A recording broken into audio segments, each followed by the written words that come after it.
この街で今永遠の命を歌いたい。またらしく生まれた私の過ぎる景色は色づく。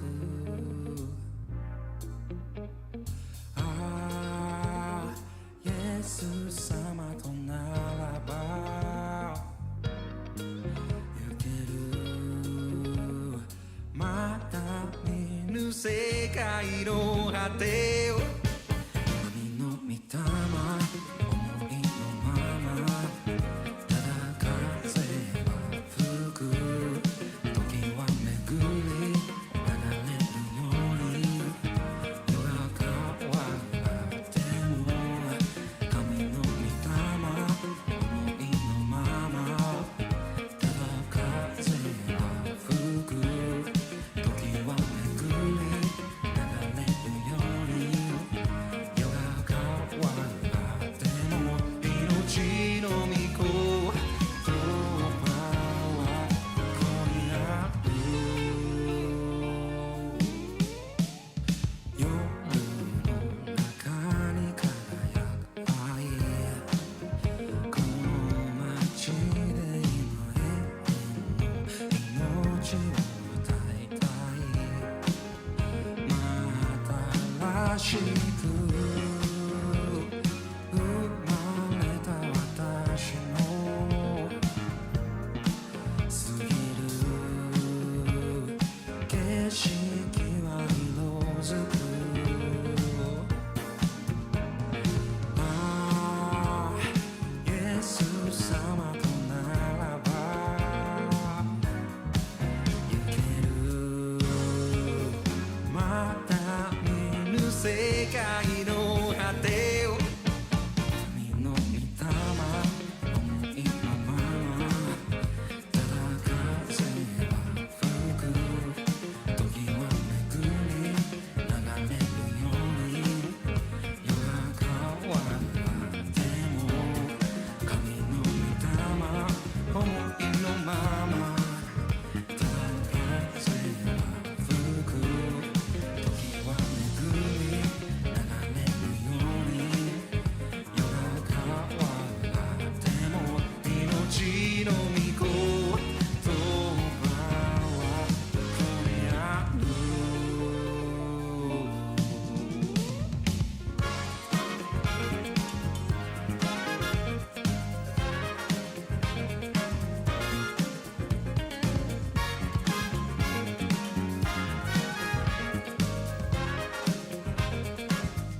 저희는 7월 21일 주일부터 29일 월요일까지 8박 9일 동안 일본 후쿠오카 지역으로 단기 선교를 다녀왔습니다. 길다면 길었고 짧다면 짧은 시간 동안에 일본을 방문해서 호리에 목사님이 섬기시는 이 라이트 하우스라는 교회를 돕고 나가사키 쪽으로 넘어가서 일본 선교지를 방문하면서 이 기도하고 은혜를 나누는 시간들을 가졌습니다.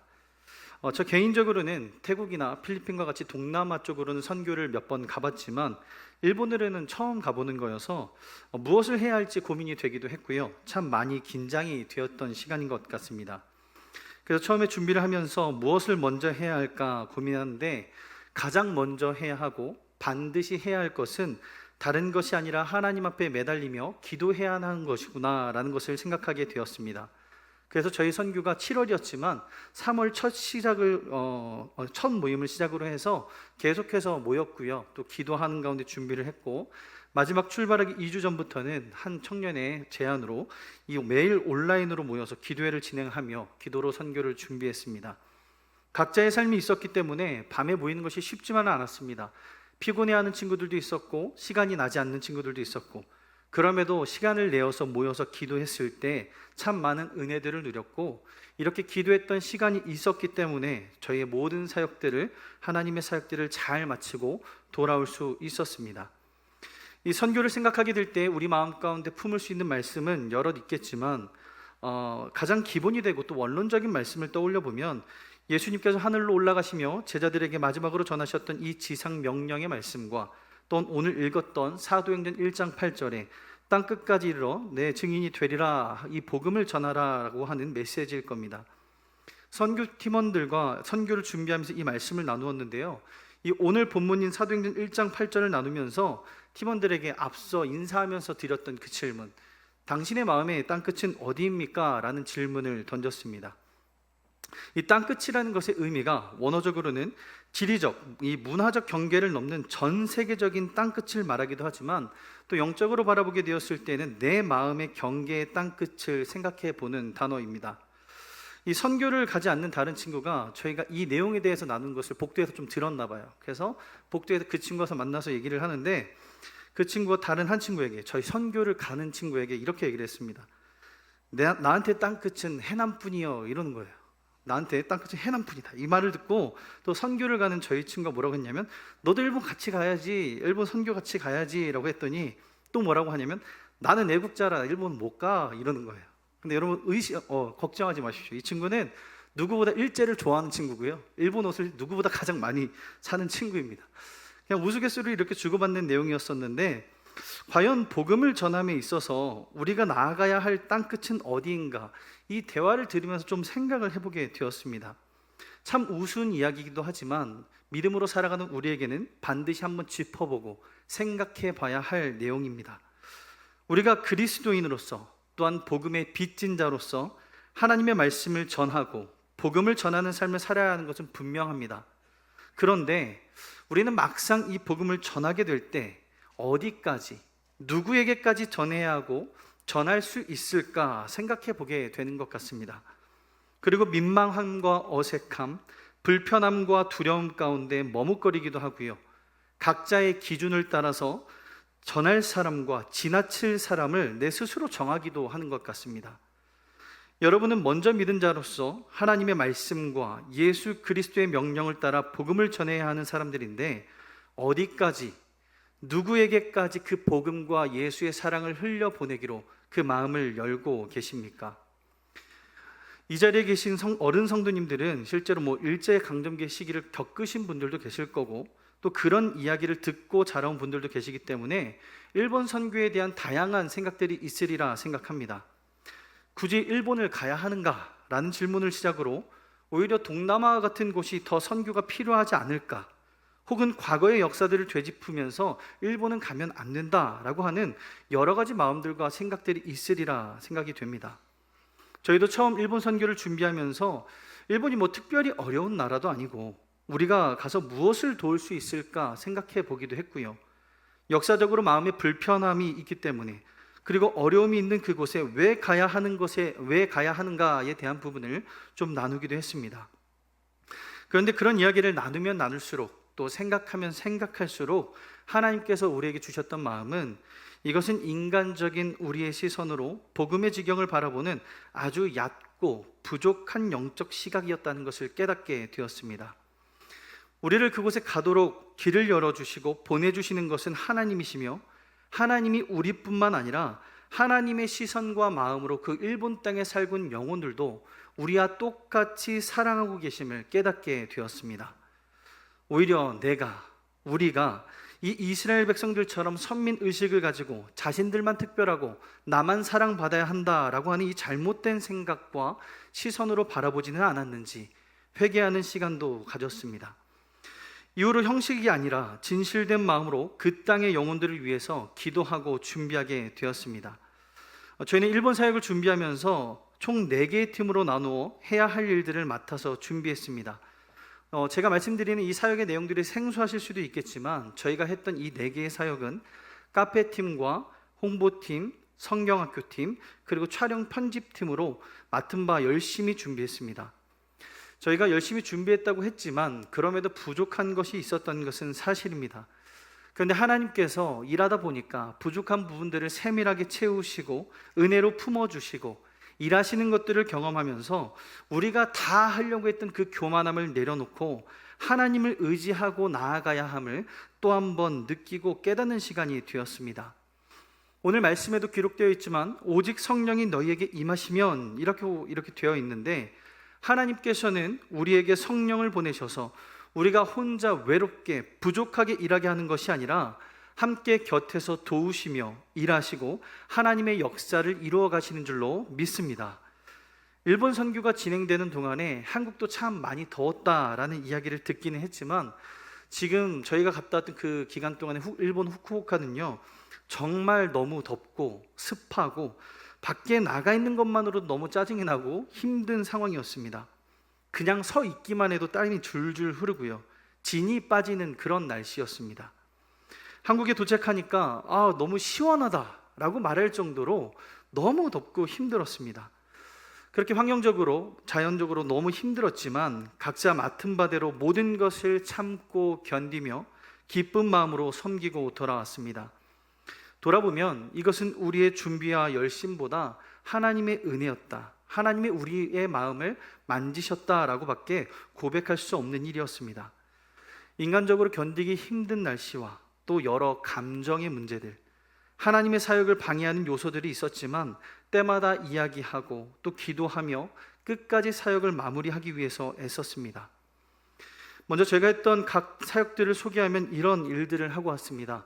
먼저 성경학교 팀을 소개해드리면 앞서 영상을 보신 것처럼 성경학교는 2명의 아이를 대상으로 진행했습니다. 이 2명이라는 아이의 그 이야기를 들으실 때 겨우 2명? 이렇게 반응하실 수도 있겠지만 그 아이들은 이 라이트하우스라는 교회에 하나님이 허락하신 다음 세대로서 정말 너무나도 귀하고 소중한 아이들이었습니다. 성경학교를 담당한 청년들이 아이러니하게도 되게 건장한 남자 청년 3명이 담당을 하게 됐어요. 근데 이제 참여하는 친구들은 어린 여자친구 2명인데 이 두 친구가 들어왔을 때 남자 3명이 이렇게 서 있으면 무서울 것 같아가지고 나중에 급조로 여자 한 분을 더 이렇게 편성을 해서 성경학교를 진행했는데, 처음 저희가 우려했던 것과는 다르게 하나님의 은혜로 그 아이들의 마음을 열어주시고 함께하는 기쁨을 누리게 하셔서 정말 풍성하고 행복한 성경학교를 진행하고 왔습니다. 이거는 이제 성경학교 동안에 아이들이 고백한 얘기인데 비밀입니다. 아이들은 솔직하지 않습니까? 우리 간증할 때도 이야기했지만 아이들이 말하기를 이때까지 왔던 어떤 팀과 성경학교보다 너무 재밌고 행복했습니다 라고 이야기를 했습니다. 여러분, 이 사실은 비밀로 지켜주시기 바랍니다. 성경학교 사역은요 어찌 보면 교회에서 늘 해왔고요, 또 선교 때마다 해왔던 사역이기 때문에 익숙했고요, 어떻게 해야 할지 또 왜 필요한지에 대해 알고 있었지만 사실 조금 의아했던 것은 카페 사역이었습니다. 카페팀은요 선교사님이 주중에는 카페로 일을 하시고 주말에는 교회로 사용하시는 공간에서 일을 도왔습니다.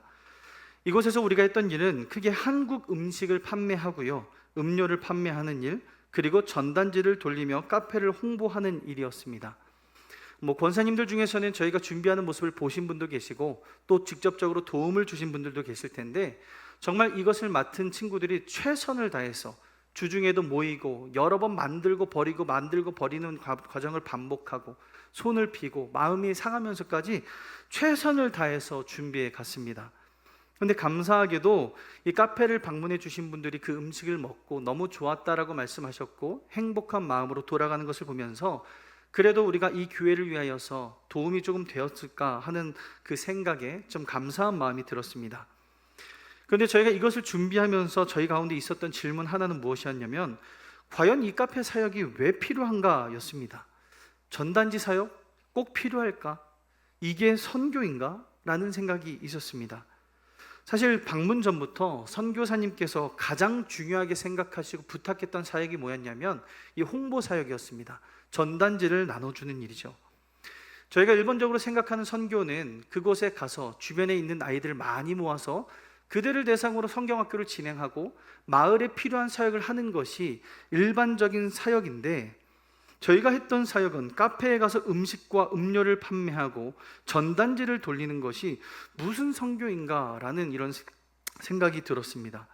그래서 제가 선교사님께 이 부분에 대해서 직접적으로 물어보고 좀 나누었는데, 선교사님의 말씀을 들으니 이 사역이 이해가 됐습니다.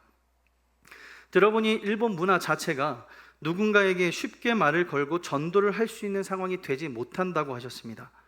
그래서 그들에게 복음을 전하기 위해서는 먼저 관계를 맺어야 하고 그 관계 속에 신뢰가 쌓이면 그때서야 비로소 복음에 대한 메시지를 전할 수 있다라고 하시는 것이었습니다. 그래서 카페를 홍보해서 사람들이 오도록 하고 그 사람들이 그 카페의 단골이 되면 그들과 이야기를 하면서 복음을 전할 기회가 생긴다라는 것이었습니다. 그래서 이 카페 사역은 복음을 전할 기회를 만들기 위한 선교의 통로였구나라는 것을 알게 되었습니다. 이 이야기를 듣고 그 선교 사역의 이유를 알게 된 저희는 저희가 할 수 있는 최선으로 그 사역들을 감당하기 위해서 애썼습니다. 그런데 이 사역을 감당할 때 희한한 일이 생겼습니다. 뭐냐면 저희가 걱정하고 우려했던 그 음식들은 오히려 좋은 결과물, 더 좋은 것들이 나오고 잘 되었는데 자신 있게 생각했던 음료가 잘 안 나간 겁니다. 첫날에는 한 잔도 나가지 않았습니다. 근데 이것이 굉장히 의아했습니다. 왜냐하면 음료 부분에 대해서 전문가였던 친구가 담당했고요, 또 가기 전에 저희가 그것을 맛봤을 때 너무나 맛있었기 때문에 이건 가지고 가면 무조건 팔린다 라고 저희도 생각했고 담당했던 친구도 그렇게 생각했던 겁니다. 내비치지는 않았지만 그 친구의 마음이 얼마나 어려웠을까 다시 한번 생각해 보게 됩니다. 그런데 이 친구가 나중에 고백하기를 뭐라고 하냐면 자신이 너무 자만했고 교만했다고, 이걸 가지고 가기만 하면 다 잘 팔리고 잘 될 거라고 생각했다라고 말했습니다. 그런 그 친구의 이야기에 제가 이렇게 얘기했습니다. 하나님이 하시면 되고 하나님이 막으시면 안 되는 거야. 너가 아무리 열심히 준비를 했어도 하나님이 하게 하시면 되는 것이고 하나님이 안 되게 하시면 안 되는 것이다. 이것이 선교를 비롯한 우리 삶에 하나님이 주권적으로 일하시는 방법이고 힘인 것 같습니다. 주방팀과 음료, 서빙팀은 카페 안에서 그렇게 열심히 음식을 만들고 손님들을 맞이하고, 전단지 팀은 카페 홍보지를 가지고 거리로 나갔습니다. 모든 사역들이 힘들었지만 이 더운 날씨에 전단지 사역을 한다는 것이 쉽지 않았습니다. 정말 그 친구들이 너무 고생을 했는데 첫날은 성경학교가 없어서 성경학교 팀까지 같이 해서 한 8명의 친구가 전단지를 나누기 위해서 나아갔습니다. 이렇게 단체로 나아가니까 여러 명이 있으니까 조금 부끄러움이나 어려움도 덜하고 좀 힘이 되더라고요. 그런데 노방전도를 해보신 분들은 아시겠지만 이 첫 한마디를 떼는 것이 쉽지 않지 않습니까?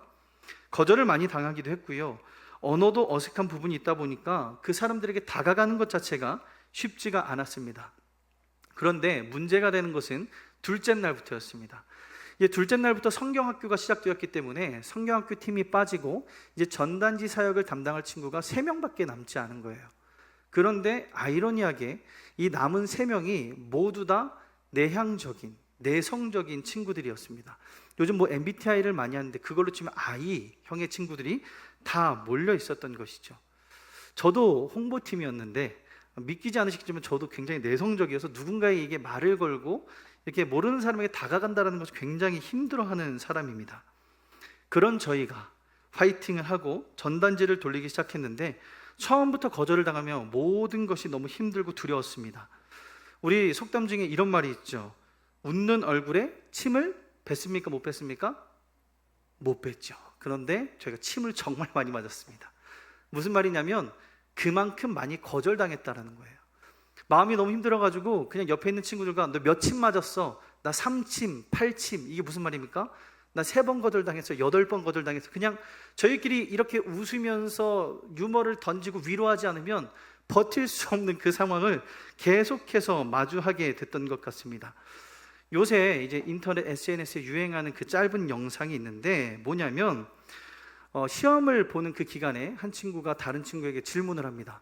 너 오늘 몇 점 맞을 거야? 하면 그 친구가 대답할 때 100점 하면서 이렇게 찍는 영상이 있습니다. 근데 결과는 어떻게 됩니까?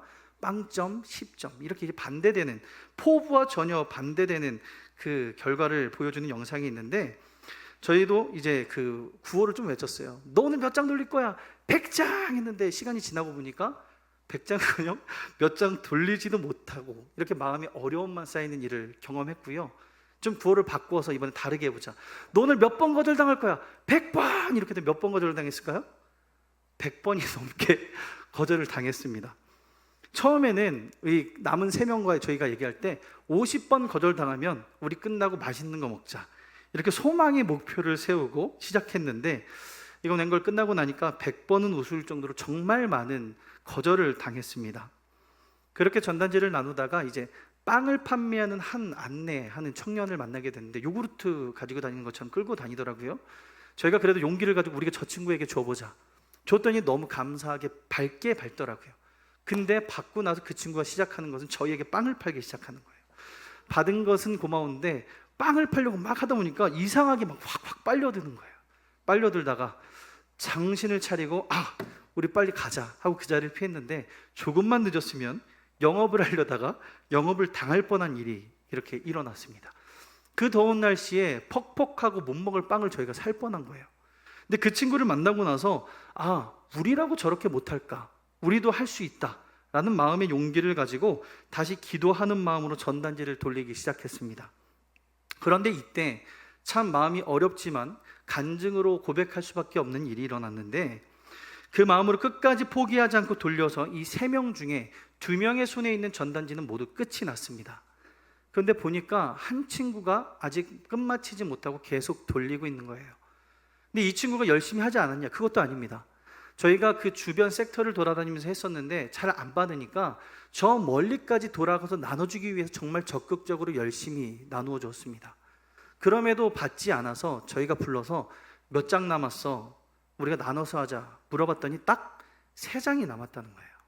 그래서 너 하나, 나 하나, 쟤 하나 이렇게 해서 이 한 장씩 들고 마지막 그 한 장을 돌리기 시작했습니다. 거짓말 안 하고 그 마지막 한 장을 돌릴 때 수십 번은 거절당한 것 같아요. 솔직히 그냥 목사지만 부끄럽지만 이거 그냥 우리가 기념으로 가져가자 하고 그 자리를 피하고 싶었습니다. 그런데 그때 하나님께서 저에게 주셨던 마음이 뭐냐면, 이 한 장이 하나님의 말씀, 예수의 복음이라면, 이것을 통해서 그들이 새 생명을 얻고 구원받을 길이라면, 그리고 하나님이 원하시는 그 한 사람에게 주어질 분량이라면 어찌 안 줄 수가 있을까? 그 마음을 주셔서 끝까지 포기하지 않고 마지막 한 장을 돌렸습니다. 마지막 한 장을 다 나누고 나니까 하나님께서 마음에 오히려 힘든 마음보다 마지막 한 장, 그 복음의 가능성을 나눌 수 있음에 큰 기쁨을 주셨고 웃음을 주셨습니다. 제가 기쁨을 누리고 웃음을 주셨다라고 말하지만 사실은 그 돌리면서 제 마음에 어떤 마음이 있었냐면, 여기 앞에서 이 간증한 친구가 사실 성경학교 팀이거든요. 근데 이제 저희는 땡볕에서 3명이 정말 고생하고 있는데 그 성경학교 팀이 안에서 에어컨 바람 맞으면서 율동할 생각하니까 너무 짜증이 나는 거예요. 이 녀석이 나와서 이거 돌려야 되는, 너무 짜증이 났는데 정말 그것을 다 마쳤을 때에는 그 어떤 팀과도 비교할 수 없는 큰 기쁨과 복음에 대한 그 행복함을 하나님께서 허락해 주셨습니다. 어쩌면 그 마지막 한 장을 나누게 될 때 그 심정이 당시 제 마음에 땅끝이 아니었을까 생각해 보게 됩니다. 이 3개의 사역은 저희가 각자 맡아서 했지만 마지막으로 저희가 말씀드리지 않은 팀이 있는데, 촬영과 오늘 영상을 편집한 촬영 편집팀이 있었습니다. 팀이라고 하지만 한 명이었어요. 한 명이어서 이 모든 사역들을 촬영하기 위해서 떨어져 있는 곳을 땀을 흘리며 돌아다니고 빈 곳을 계속해서 채워가며 또 이 결과물을 선교 보고를 위해서 오늘 아침까지 편집을 했던 친구가 있습니다. 그런데 보면서 정말 힘들겠다라는 생각을 많이 했는데 계속해서 괜찮냐고, 힘들지 않냐고 물어봤을 때 그 친구가 했던 이야기는 똑같았어요. 괜찮아요 목사님, 좋아요, 행복해요, 제가 해야죠. 너무나도 감사한 마음으로 그 사역들을 섬기는 그 친구를 보면서 목사였던 제가 오히려 위로를 받고 많이 배우고 선교에 집중할 수 있었던 시간이었던 것 같습니다. 그런데 저희가 이런 사역들을 감당하게 되면서 계속해서 저에게 주셨던 말씀은 이 오늘의 본문이었습니다.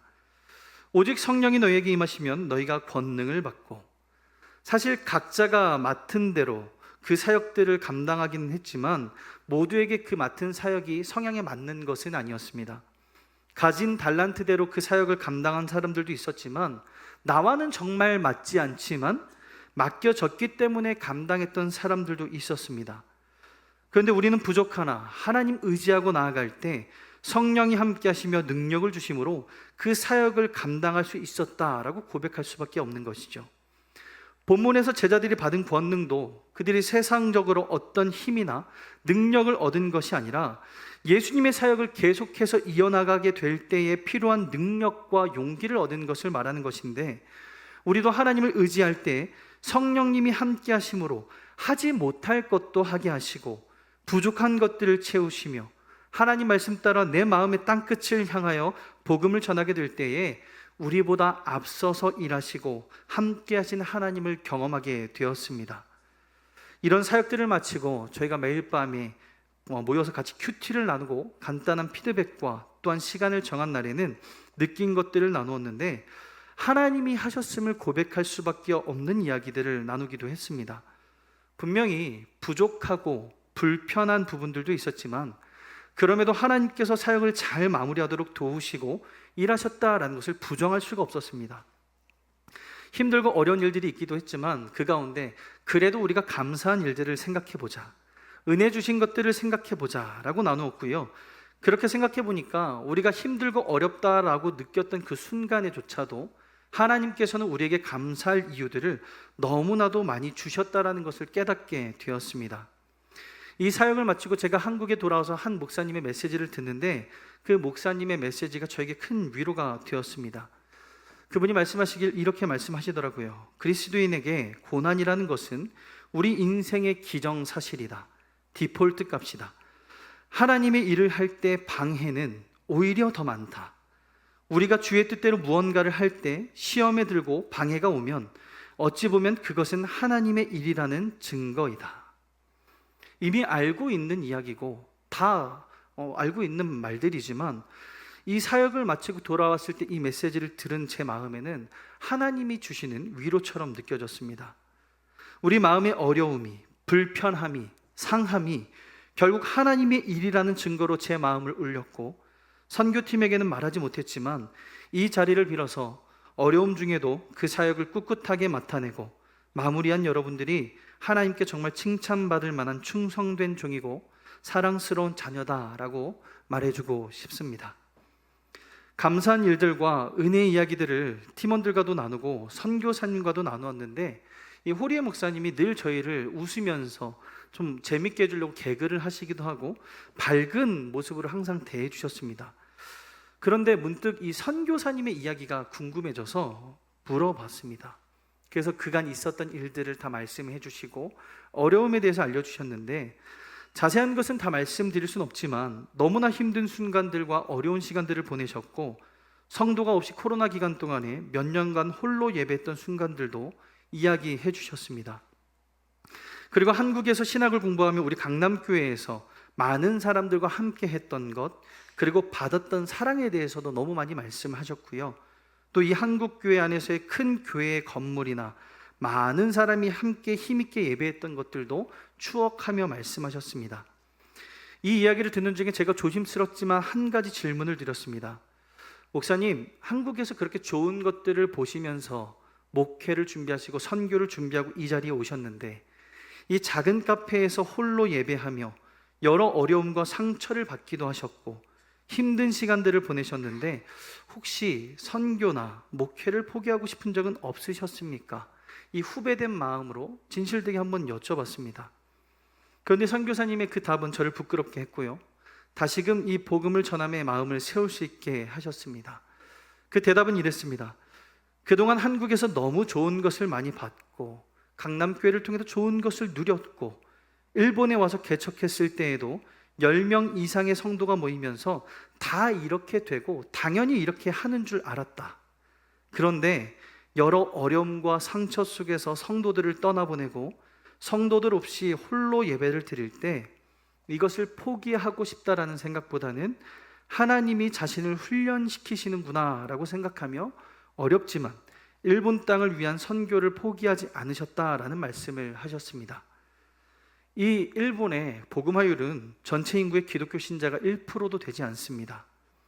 믿음을 갖고 살아가는 그 그리스도인으로서 가깝지만 멀고 멀지만 포기할 수 없는 그 일본 사람들을 위해 하나님의 사명을 끝까지 포기하지 않고 복음을 전하는 삶을 살아내셨던 이 선교사님, 어쩌면 선교사님은 오늘 본문의 말씀처럼 땅 끝까지 전하기 위한 여정을 지금도 걸어가고 계시고 내 증인이 되리라 하신 말씀을 누구보다도 앞서 순종하며 살아내고 있으시구나 생각하게 되었습니다. 저희가 이런 사역들을 다 마무리하고 이제는 순교지를 방문하기 위해서 나가사키로 이동을 했는데, 그곳에서 깨닫고 마음에 품게 된 것은 하나였습니다. 이 땅에도 일본에서도 하나님의 말씀과 믿음을 끝까지 지키기 위해 애쓰고 싸웠던 사람들이 있었고, 그 사람들로 말미암아 복음의 씨앗이 심겨져서 하나님을 믿는 사람들이 피어났구나. 팀원들과 이야기를 나누기를, 그때는 당시 지금 우리보다 갖춰진 것이 없고 박해와 괴롭힘이 있음에도 믿음을 지켜내고 하나님의 일을 이뤄낸 사람들이 많고 그 역사가 너무나도 많은데, 오히려 모든 것이 갖춰져 있고 신앙의 자유가 있는 지금 우리는 더 많은 것을 하지 못하고 있는 것 같다라는 이야기를 나누었습니다. 과연 우리는 내가 있는 자리에서 하나님을 위해 무엇을 얼마나 하고 있는가 생각해 보셨으면 좋겠습니다. 오늘의 말씀처럼 정말 저 땅끝까지가 아니더라도 바로 내 곁에 있는 사랑하는 사람을 위해서라도 내가 무언가를 하고 있는가, 복음을 전하기 위해 용기를 내봤는가, 하나님의 사랑을 나누어 주기 위해서 애써 받는가, 한번 생각해 보시는 여러분들이 되시기를 바랍니다. 일본에서 사역하는 동안 머무른 이 YM이라는 숙소가 있었는데, 거기에 계신 신재현 선교사님이 정말 많은 도움을 주셨습니다. 그런데 그때 함께 하셨던 분이 계시는데, 간증 때 말씀하셨던 그 미나코 상이라는 분입니다. 이분은 어떤 분이냐면, 이 YM 선교사님이 여기에 오시기 전에 오키나와에서 10년 동안 선교를 하셨는데, 그때 전도를 하고 그때 예수님을 믿게 되어서 관계를 맺었던 분이었습니다. 아직 교회를 이렇게 막 정식적으로 막 나가지는 않지만 예수 그리스도에 대한 믿음과 사랑만큼은 굉장히 확고한 분이셨고 뜨거웠던 분이셨습니다. 함께하는 동안 많은 것을 도와주셨고 청년들에게 참 좋은 영향과 도전, 그리고 관계를 맺었습니다. 그런데 YM 선교사님이 저희에게 당부하시기를 이런 말씀을 하셨어요. 그 미나코 상에게는 여러분들이 교회입니다. 여러분들을 통해서 교회를 배우고 교회를 봅니다 라고 말씀을 하시는 거예요. 이 말씀을 들을 때 그리스도인으로서 우리의 모습과 태도, 그리고 특별히 하나님에 대한 태도와 말씀을 대하는 자세와 순종의 모습이 너무 중요하구나, 하나님의 자녀답게 사는 것을 다른 이에게 보여주는 것이 너무 중요하구나라는 도전을 받았습니다. 마지막 돌아오기 전 주일에는 미나코상과 또 이 미나코상의 친구가 함께 주일 예배를 드렸는데, 이분은 또 믿지 않는 분이에요. 처음 교회를 나오신 분입니다. 처음이라 어색해 보이기도 하고요, 조금 불편해 보이기도 했어요. 경계한다라고 해야 될까요? 그런 모습도 있었는데, 저희가 앞에 같이 찬양을 하고 또 축복성을 불려드릴 때 핸드폰으로 우리를 영상으로 이렇게 찍으면서 얼굴에 미소를 띠는 모습을 보게 되었습니다. 그날에 우리의 만남을 미리 예비하시고 하나님의 뜻과 계획 간에 맺어진 이 관계 속에 나오미상도 하나님을 믿게 되는 날이 오기를 함께 기도해 주시기를 부탁드립니다. 하나님께서는 우리 선교팀을 특별히 한 팀으로 불러주셨고 보내시고 적은 것을 도왔지만 많은 것을 누리게 하셨습니다. 그리고 배우게 하셨습니다. 그렇기 때문에 우리가 할 수 있는 것은 하나의 고백뿐인 것 같습니다. 바로 하나님이 하셨습니다 라는 고백입니다. 이것은 여기에서 말하고 있는 저만의 고백은 아니고요, 저희 선교팀 모두의 고백입니다. 라이트하우스 교회에서 마지막으로 예배를 드리고 은혜를 나누며 말하는 시간에 제가 이렇게 얘기를 했습니다. 정말 귀한 말씀과 귀한 이야기들을 다른 청년들도 많이 해주었는데, 저는 이미 하신 하나님의 일들에 감사하고 또 앞으로 하실 일들을 기대하게 된다라는 이야기를 했습니다. 저희는 이제 일본 사역을 마치고 한국에 돌아왔습니다. 각자의 삶을 또다시 살아가게 될 것이고 믿음의 삶을 살아내야 할 겁니다. 받은 은혜가 있기 때문에 돌아온 이 자리에서 또 주실 하나님의 은혜를 기대하고 나를 통해 이루실 복음의 역사들을 우리가 행하고 돕기를 우리가 나아가기를 원합니다. 그것이 우리 강남교회 내에서든지 아니면 각자의 삶의 자리에서든지, 오늘 말씀처럼 우리가 해야 할 일은 분명합니다. 무엇입니까? 땅끝까지 이르러 내 증인이 되리라 하신 말씀을 따라서 복음의 증거자로 살아가야 된다는 것이죠. 우리가 말씀에 순종하며 땅끝까지 나아갈 수 있는 이유는 하나님의 사랑으로부터 시작되어서 예수님이 나를 위해 죽으신 그 사랑과 은혜가 있기 때문이고, 그것이 믿어지기 때문인 줄로 믿습니다. 바라기는 여러분들의 마음속에 있는 그 신앙의 불모지, 믿음의 땅끝이 있다면 지금의 상황이 어떠하고 나의 마음과 감정이 어떠할지라도 포기하지 말고 하나님 말씀 따라 순종하여 그 복음을 끝까지 전할 수 있는 성도님들 되시기를 축복합니다. 그렇게 살기로 할 때, 살아내려고 했을 때 하나님은 우리에게 성령의 권능으로 함께 하시며 도우실 것이고요, 그 사명을 감당하며 살아내기 위해서 고군분투하는 우리의 모습을 보시고 주님께서는 착하고 충성된 종이라 부르시며 하나님의 말씀을 살아내려는 우리를 기뻐하시고 또한 어려운 마음 가운데에는 사랑으로 우리를 위로하고 품으실 줄로 믿습니다. 매 순간 나의 삶에서 예수가 나를 위해 죽으신 그 십자가를 기억하며 각자의 땅 끝에서 복음의 십자가를 지는 모든 성도님들 되시기를 소망합니다. 그리고 마지막으로 우리 일본 선교를 다녀왔는데 그 라이트하우스라는 교회가 우리 등대라는 이름의 의미처럼 그 어두운 곳에 밝은 빛을 비추며 복음의 빛을 계속해서 전해갈 수 있도록 함께 기도로 응원해 주시고 후원해 주시기를 부탁드립니다.